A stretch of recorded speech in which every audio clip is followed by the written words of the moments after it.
Voorsitter, in ons huis is daar 3 belangrike reëls: maak die bed, bors jou tande en help om te braai. In ander lande leer kinders om hulle skoenveters vas te maak. In Suid-Afrika leer die kinders hoe om die hout te pak, wanneer om die wors te draai en hoe om die vetjies uit te braai. Dames en here, al is ek maar net graad 3, weet ek, in Suid-Afrika is 'n braaier belangriker as die president. Daarom glo ek dat elke huis braaiers moet groot maak, al is hulle korter as die koletang. Eerstens, moet almal in die huis kan braai, want dis ons kultuur. Braai is nie net vir hongerpyne nie, dis ons nasionale sport, ons eerste taal en net so belangrik soos bed, bad en Bybel. Selfs ons musiek is aan die brand. Loufie sing, ek smaak 'n braai nog voordat hy ontbyt smaak, en Jack Sparrow sit letterlik 'n beat in braaibroodjies wanneer hy daaroor sing. Daar is selfs TV-programme net oor braai, Jan Braai, Kom ons braai en Braai vir Erfenis. Volgens Jan Braai, stigter van Nasionale Braaidag, op die News24 onderhoud van 24 September 2022, bebraai kultuur van samekoms en gemeenskap. Ons braai elke Vrydag en Saterdag in my huis. En ons steek nie net die vuur aan nie, ons steek die tradisie aan. Tweedens, braai leer vaardighede. Braai is nie net kos maak nie, dis waar ontwikkeling vlam vat. Jy leer vonk vat vaardighede en slyp jou tang toe knyp talente.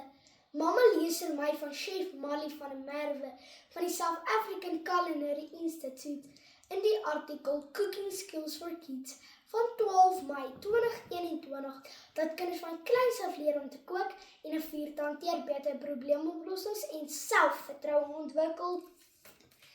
Ek braai al van kleins af. My gunsteling is om hoendervlekkies en wors te braai.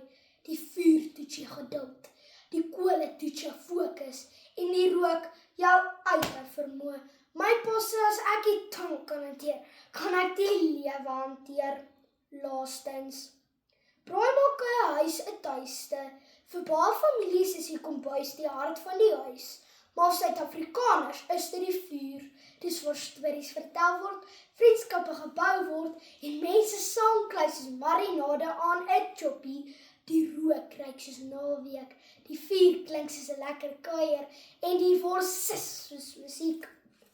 Mamma lees vir my van Dr. Anne-Marie de Klerk in haar 2023 artikel Fire, Food and Family Bonds in die Journal of Southern African Cultural Studies versterk 'n vuur familieverhoudings omdat mense saam kuier en gesels.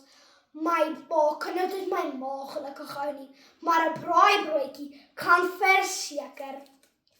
Dames en here, van graad R beroepdag wou ek al in McDonald's werk, iemand wat kos maak en 'n ringe bou, maar nou dat ek graad 3 is, weet ek, 'n braai doen dit alles klaar. Dit bring mense saam, maak 'n huis 'n tuiste en laat kultuur soos vet op die vuur smelt. Daarom glo ek dat elke ouer hier vandag nou 'n klein braaiers moet oplei. Vergeet maar van kossies ukulele Afrika en sê eerder, die kossies is lekkerder op die braaier.